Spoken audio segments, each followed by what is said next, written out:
доброй сказкой входит в дом, кто с детства каждому знаком,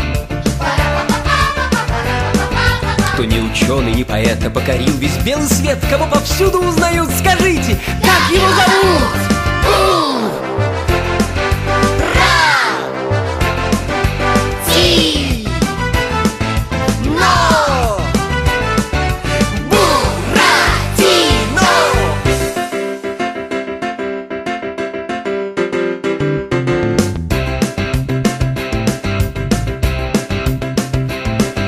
На голове его колпак, но околпачен будет враг. Злодеям он покажет нос и рассмешит друзей до слез. Он очень скоро будет тут. Скажите, как его зовут?